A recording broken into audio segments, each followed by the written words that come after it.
بسم الله الرحمن الرحیم. د هرات ملي ټلویزیون درنو قدرمن لیدونکو په سلامونه مو هرکلی کوم.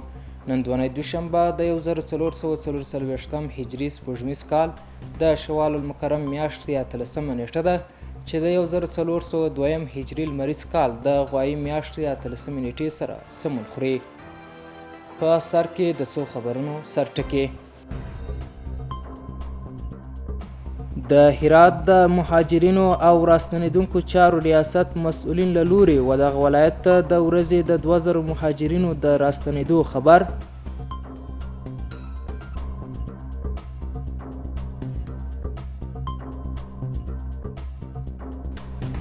شل تنه بهرني ګرځندویان و هرات ولایت ته د سفر ترڅنګ د اطلاعات او کلتور له رئیس سره لیدنه.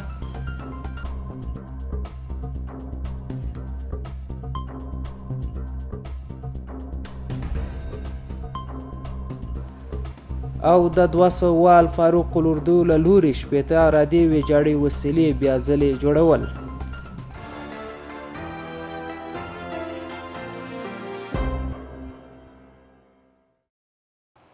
اوس هم بشپړ خبرونه. زه محمد ولی عمر یم. د هرات کوشک رباسنګي ولسوالۍ اړوند نارسیاد اولیا سیمې ته د هرات والي شیخ الحدیث مولانا نور احمد اسلامجار سفر په ترڅ کې د کلله قوم ترمنځ دښمني په دوستۍ بدله سوه. د قاتل او مقتول دواړو خواو خپلوانو د دغه ولسوالۍ مسؤلینو په شتون کې د هرات والي په منځګړیتوب یو بل ته غېږه ورکړه او له دښمنۍ لاس واخیست. هغوی همداراز دغه سیمې ته د هرات والي سفر څخه د هرکلي ترڅنګ ژمنه وکړه چې له دې وروسته به د هر ډول مخالفتونو او دښمنیو څخه لرې په پوره ورورولۍ به د یو بل ترڅنګ خپل عادي ژوند ته دوام ورکوي. شیخ اسلامجار د قضیې دواړو خواو ته سپارښتنه وکړه چې د سولې او دوستۍ په فضا کې ژوند وکړي او د هر ډول مخالفتونو او دښمنیو څخه لاس واخلي. د یادونې وړ ده چې د ځمکې په سر د کلله قوم خپلمنځي شخړه کې د جمال الدین په نوم یو تن وژل سوی و. د هرات والي شیخ الحدیث مولانا نور احمد اسلامجار د حوض دشت سیمې کروندګرو ستونزو څخه خبرېدو په موخه د یادې سیمې کښتونو څخه لیدنه وکړه. د دغه سیمې کروندګرو د هرات والي سفر څخه د هرکلي ترڅنګ خپل ستونزې او غوښتنې د هرات والي سره شریکې کړې. بلخوا هم د هرات والي شیخ الحدیث مولانا نور احمد اسلامجار د هغوی د ستونزو حل برخه کې د سیمهیزې ادارې د هڅو خبر ورکړ. د هرات د مهاجرینو او راستنیدونکو چارو ریاست چارواکي وایي هر ورځ شاوخوا 2000 مهاجرین کسان په خپله خوښه دغه ولایت ته راستنیږي. د دغو مسؤلینو د معلوماتو له مخې دا مهال په بیلابیلو ولسوالیو او سیمو کې له 100 زیاتې مؤسسې له دوی سره د نغدي او غیر نغدي کڅوړو د ویش او د سرپناه جوړولو همکاري کوي. نور حال په چمتو کړي راپور کې. هر ورځ تر 2000 ډیر مهاجر کسان هرات ته په خپله خوښه د اسلام کلا له پولې راستنیږي. د دې ولایت د مهاجرینو او راستنیدونکو چارو ریاست چارواکي وایي په هیواد کې امنیت تامین سوی او په داوطلبانه راستنیدونکو کې زیاتوالی راغلی دی. دغه شمیر د پخوا په پرتله ډیر زیات سوی دی. علت چې موږ پوښتلی دی نو خلک وایي چې دا علت دا دی چې دلته د امن او سکون دا علت د دې دی چې خلک دې خواته مراجعه کوي. نو دې کې به څه د مرزیان هم وي او چې دې څه عدد به عودت کنندگان وي چې د څه به پکې داوطلبي خلک راځي. نو دا درې قسمه راځي. عودت کنندگان هم پکې شته، داوطلبي هم پکې شته، ردي مرزیان هم پکې موجود دي. دغه چارواکي دا هم وایي چې له دوی سره څه باندې 20 بنسټونه د روغتیا، خوراکي توکو د ویش، نقدو پیسو، د سرپناه جوړولو او د ولسوالیو او بیلابیلو سیمو په کچه د داخلي بېځایه سوي د بیرته یوځای کېدو په برخو کې همکاري کوي.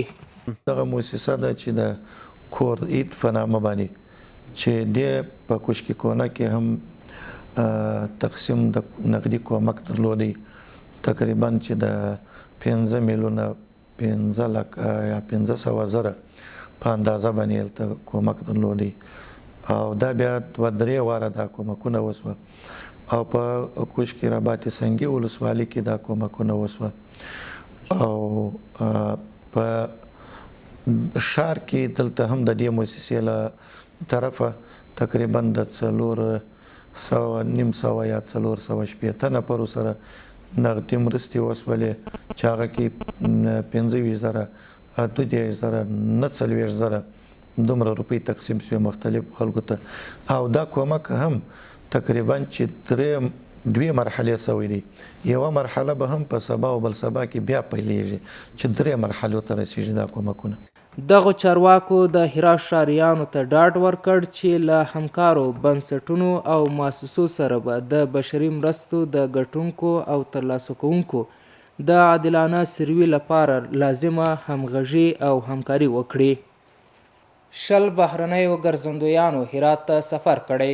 د هرات د اطلاعات او کلتور رئیس مولانا نعیم الحق حقانی د 11 اسپانوي ګرځندویانو سره په لیدنه کې وویل چې د هرات د اطلاعات او کلتور ریاست هڅه کوي چې د ګرځندویانو لپاره د اسانتیاو په رامنځته کولو سره هرات ته د نورو ګرځندویانو د جلب او جذب هڅه وکړي.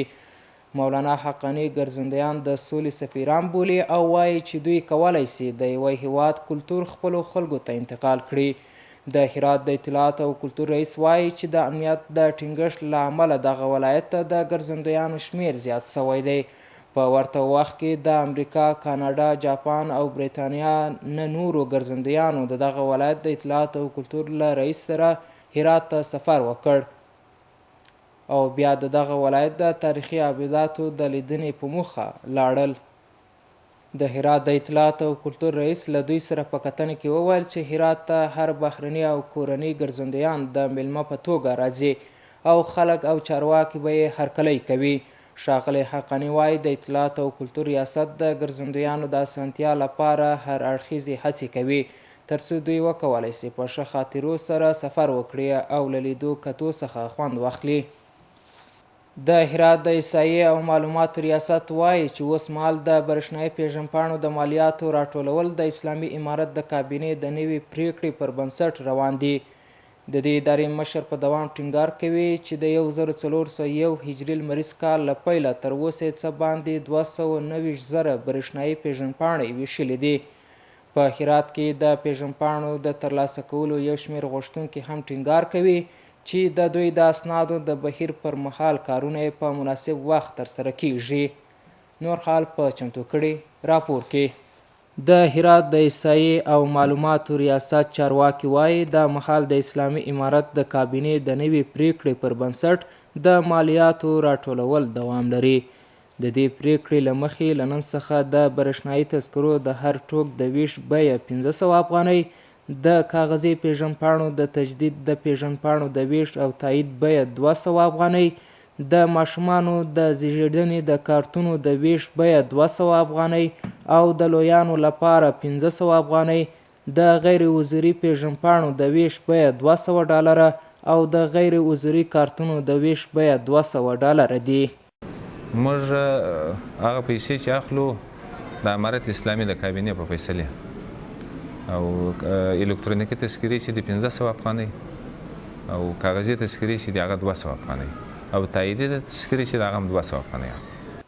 د هرات د احصایې رئیس زیاتوي چې د 1401 هجري لمریز کال له پیله تر اوسه 290,000 برېښنایي پیژندپاڼې ویشل سوي او څه باندې 15 میلیونه افغانۍ عواید راټول سوي دي.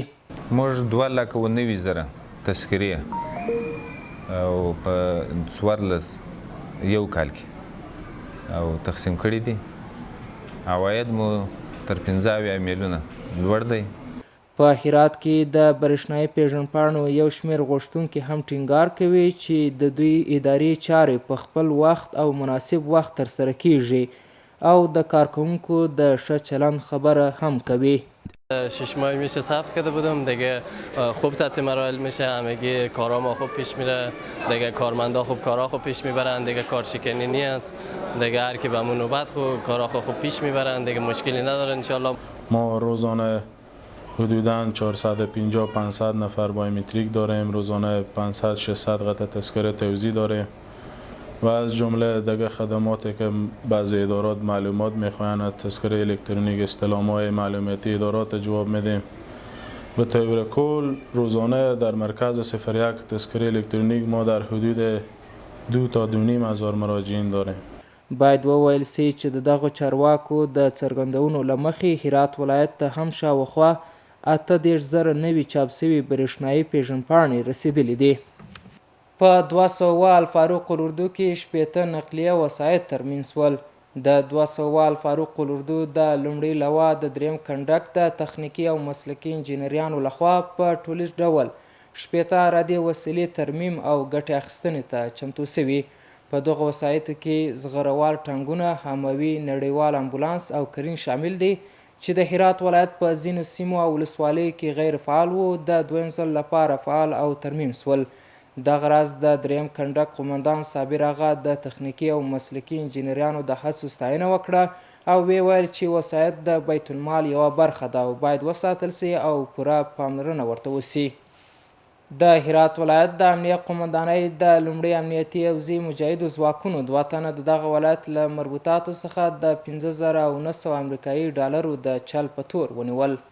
په هرات کې 6 تنه د نشه یي توکو د پلور په تور د امنیتي ځواکونو لخوا ونیول شول. د هرات ولایت د نشه یي توکو په وړاندې د مبارزې مدیریت د یو لړ کشفي عملیاتو په ترڅ کې د دغه ولایت له مربوطاتو څخه 6 تنه د نشه یي توکو د پلور په تور ونیول. له دغو کسانو څخه یو اندازه نشه یي توکي هم ترلاسه سوي او اوس تر څارنې لاندې دي. دغه راز د دوی دوسیې بشپړې او عدلي او قضایي ارګانو ته استول سوي دي. اوس هم ستاسو پام راړوم د سبا ورځ د هوا اټکل.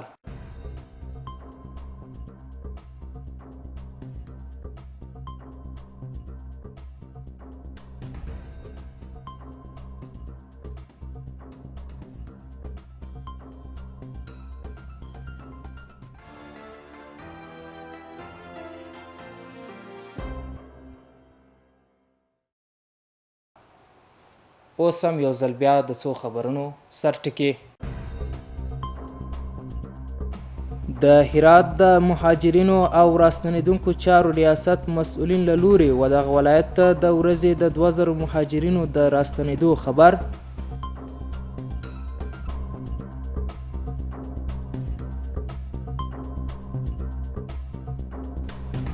شلتنه بهرني ګرځندویان و هرات ولایت ته د سفر ترڅنګ د اطلاعات او کلتور له رئیس سره لیدنه.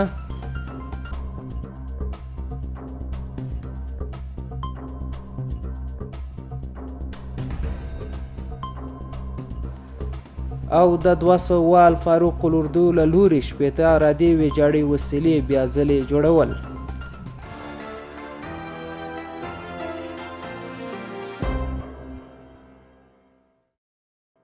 درنو قدرمن لیدونکو دا و د نن شپې خبرونه چې ستاسو قدرمن حضور ته وړاندې سوه. تر بیا مو په لوی څښتن ته راسپارم.